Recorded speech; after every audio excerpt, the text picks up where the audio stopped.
When a routine traffic stop turns into a career-defining moment, a police officer's worst assumptions collide with a truth he never saw coming.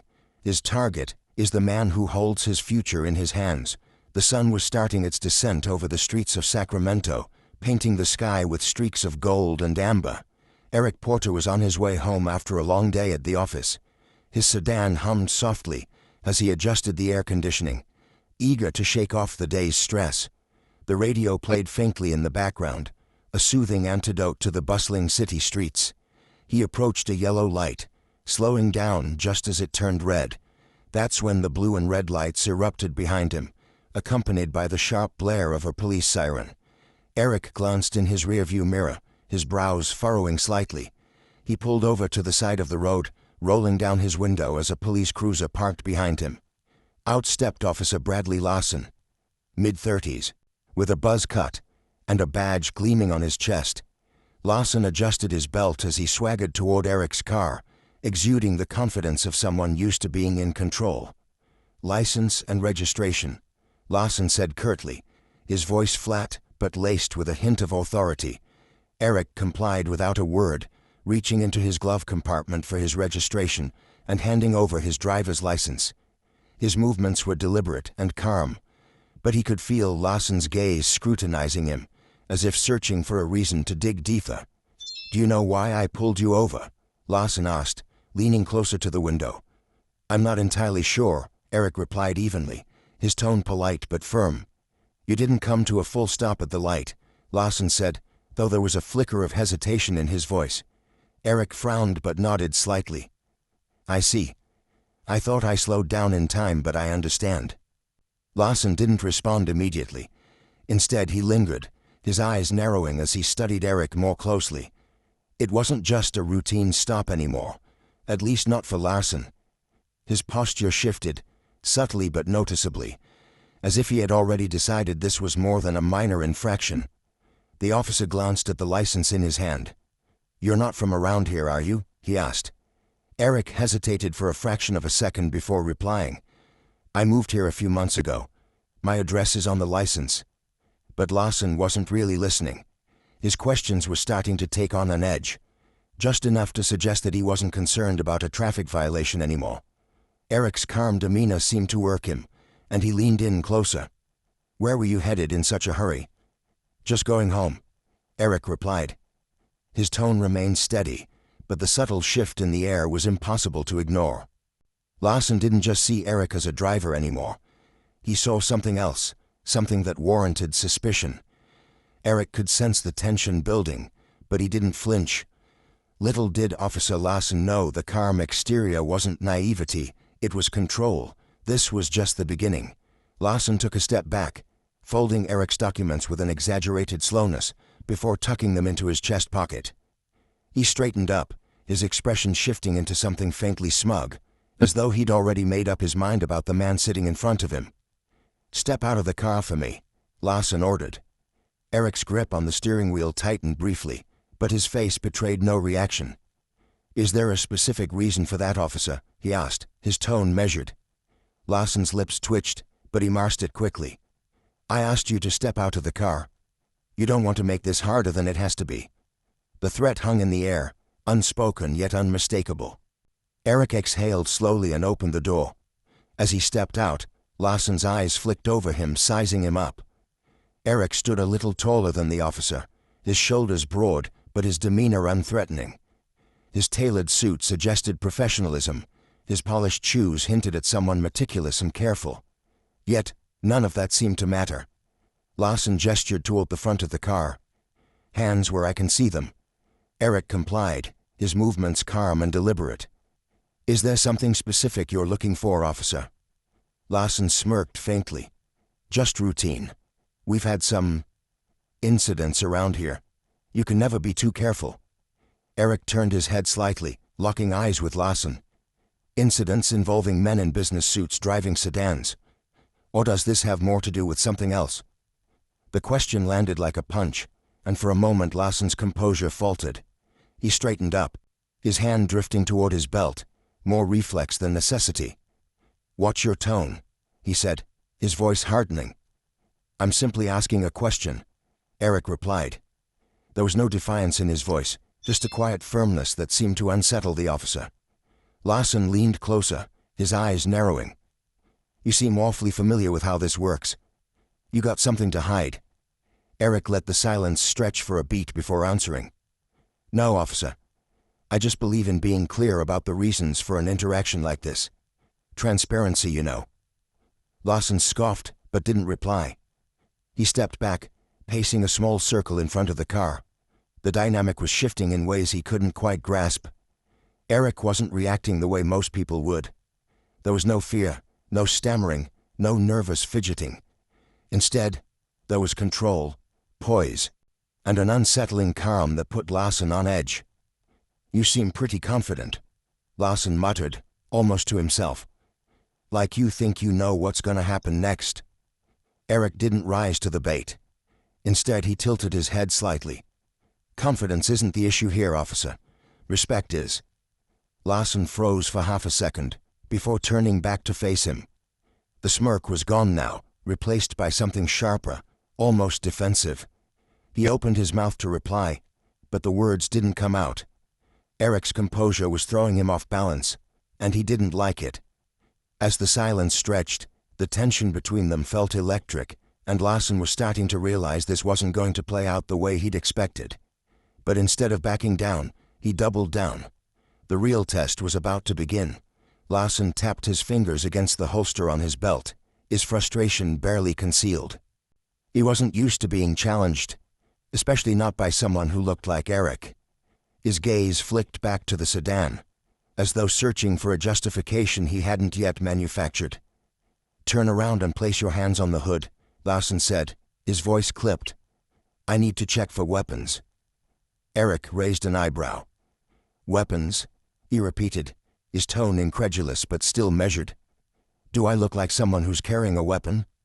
Larson's jaw tightened, and for a moment his composure cracked. I'm not going to ask you again. Eric hesitated, a flicker of something unreadable passing across his face. Then, without a word, he turned and placed his palms flat against the hood of his car. Larson approached, the crunch of his boots on the asphalt breaking the uneasy silence. The officer patted Eric down in quick, rough movements, his hands lingering a little longer than necessary. It wasn't just a search. It was an attempt to assert dominance, to provoke a reaction. But Eric didn't flinch, didn't stiffen, didn't so much as shift under the invasive scrutiny. You're clean, Larson muttered, stepping back. The admission sounded begrudging, like he was irritated that he hadn't found anything to justify his suspicion. Eric turned to face him, his expression calm but his eyes sharp. Of course I am, he said simply. Now, officer, if you're done. I'm not done, Larson interrupted, his voice rising slightly. The words tumbled out too quickly, betraying his need to stay in control. You seem to know a lot about what I can and can't do. Care to explain why? Eric folded his arms, his posture relaxed despite the tension crackling between them. I've had my fair share of interactions with law enforcement, he said. Let's just say I've learned a lot over the years. Larson's eyes narrowed. That's so. You a lawyer or something? Eric smiled faintly. Or something. The ambiguity in his answer seemed to irritate Larson further. He stepped closer, invading Eric's personal space, his voice dropping to a near growl. Listen, you think you're smarter than me? Think you can talk your way out of this? Eric met his gaze evenly, unflinching. I don't think anything, officer. I just believe in fairness. And so far I'm not seeing much of it here. The words hung in the air like a challenge, and Larson took the bait. Fairness. You think fairness is what this is about? People like you always. He stopped himself abruptly, the words lingering like smoke even though they hadn't fully escaped. Eric's expression didn't change, but something about his posture shifted. A subtle but unmistakable signal that he'd caught exactly what Larson had left unsaid. People like me, Eric repeated, his voice soft but charged with meaning. Larson bristled, stepping back as if realizing he'd just crossed a line he couldn't uncross. You know what I mean, he muttered, though his tone lacked the conviction it had moments earlier. "I think I do," Eric replied quietly. His calmness wasn't passive anymore. It was razor-sharp, cutting through the pretense like a blade. "And I think we both know this interaction stopped being about a traffic violation a long time ago." Larson opened his mouth to respond, but the words didn't come. For the first time he looked uncertain, like he wasn't entirely sure how to proceed. The balance of power was shifting, and for the first time, Larson was on shaky ground. But the moment of reckoning was still to come, and it would be one he'd never forget. Eric's voice broke the heavy silence, steady and unyielding. "Officer, I think it's time you know who I am." Larson's brows knitted, his irritation resurfacing. "I don't care who you are," he shot back, though the faint crack in his tone suggested otherwise. Eric reached into his pocket, his movements slow and deliberate. "I'm reaching for my badge," he said calmly, watching Larson's hand twitch near his holster. "No need for theatrics, I want you to see it." The words hung in the air, weighted with something unspoken. Larson's eyes followed Eric's hand as he pulled out a leather wallet and flipped it open, revealing a gleaming badge. "Eric Porter," Eric said, his tone as casual as if he were introducing himself to a neighbor. "Head of Internal Affairs, Sacramento Division."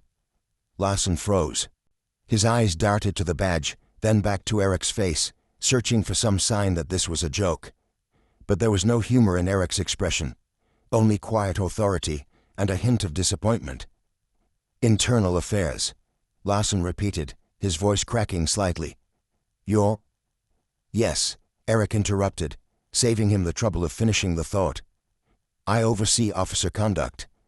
My job is to ensure that the people wearing this badge uphold the integrity and values it's meant to represent." Larson's face paled, his confident demeanor unraveling in real time. He took a small step back, his hand falling away from his belt, as though the weight of his own authority had suddenly become too heavy. Eric took a step forward, closing the gap Larson had instinctively created. "Do you know what the most troubling part of this interaction has been, Officer Larson?" he asked, his voice calm but piercing. Larson didn't answer. He looked like a man who had just realized he'd walked into quicksand and had no idea how to escape. "It's not the profiling," Eric continued, "though that's bad enough. It's not the baseless escalation either. It's the fact that you've done all of this without even realizing who you were talking to. You assumed that I wouldn't know my rights, that I wouldn't understand the laws you're sworn to uphold. And why?" Larson opened his mouth, but no words came. Eric's gaze bore into him, unrelenting. "Because I didn't fit your idea of someone deserving respect," Eric finished for him. His words weren't angry, but they carried the weight of an indictment. "And that's not just a problem for me, officer. That's a problem for everyone you encounter in this uniform." Larson's shoulders sagged slightly, the full weight of Eric's words landing squarely on him. He glanced down at the badge in Eric's hand again, as if it might somehow disappear if he didn't look too closely. Eric stepped back, giving Larson a moment to breathe. But his voice didn't lose its edge. "Here's what's going to happen," he said. "You're going to take a step back, return my documents, and think very carefully about what you say next." Larson's lips parted, but he hesitated, clearly debating whether to push back or comply. The hesitation cost him. "And then," Eric added, his voice lowering slightly, "you're going to hear from me again. Not as a driver you stopped on the side of the road, but as the man tasked with deciding whether you're fit to wear that badge." Larson swallowed hard, his face reddening as the weight of the moment sank in. He reached into his chest pocket and pulled out Eric's license and registration, his hands trembling slightly as he handed them over. Eric took them without a word, tucking them into his wallet. He stepped toward the driver's side door of his car, posing with one hand on the handle. He looked over his shoulder, meeting Larson's gaze one last time. "Remember this, Officer Larson," Eric said. "The badge doesn't make you better than anyone. It makes you accountable to everyone."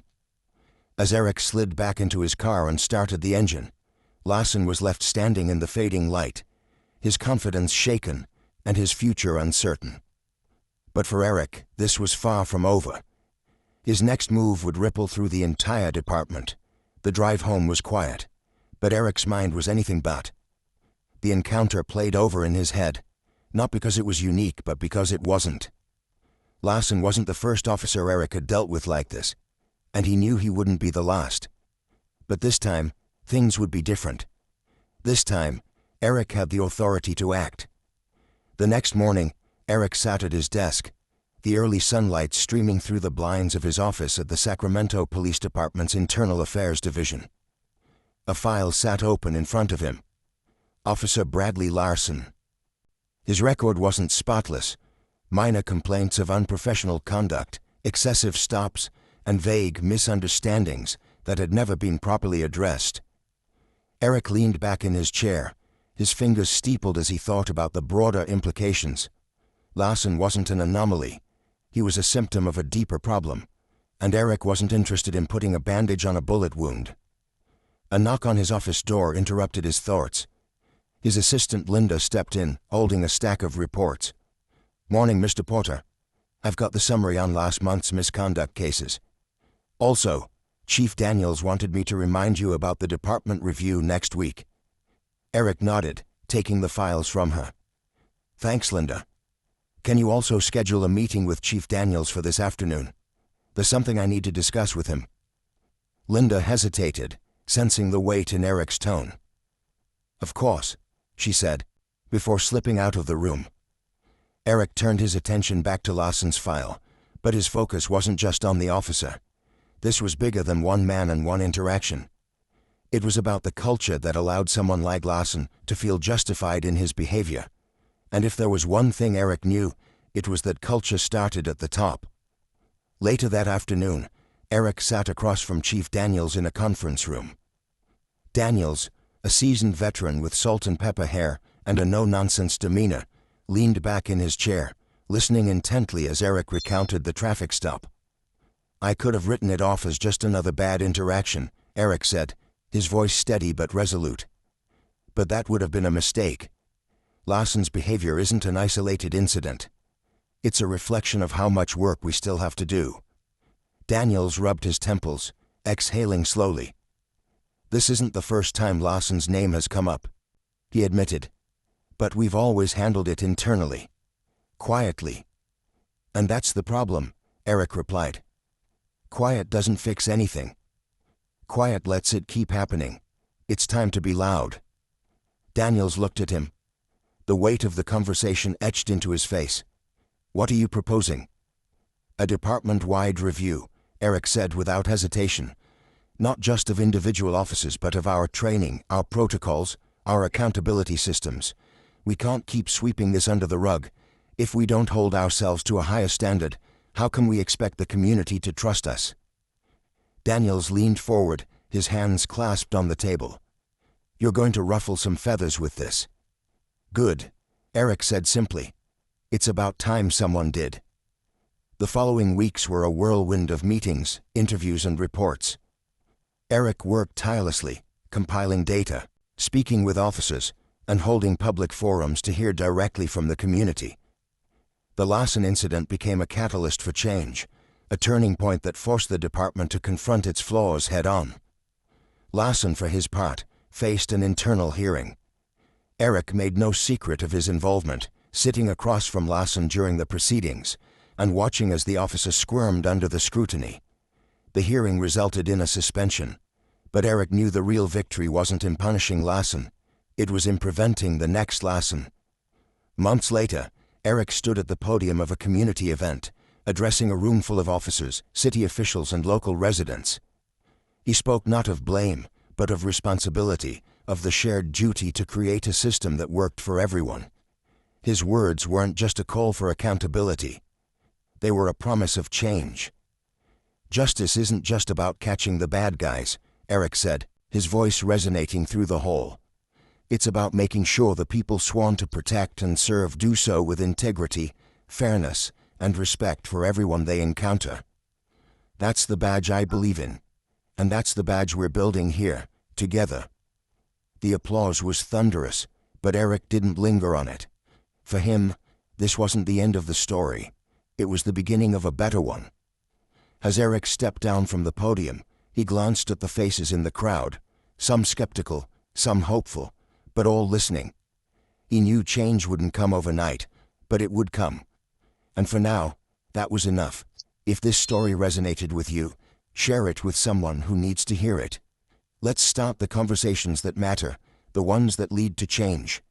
Subscribe to our channel for more stories like this, stories that challenge us, inspire us, and remind us of what we're capable of when we stand for what's right.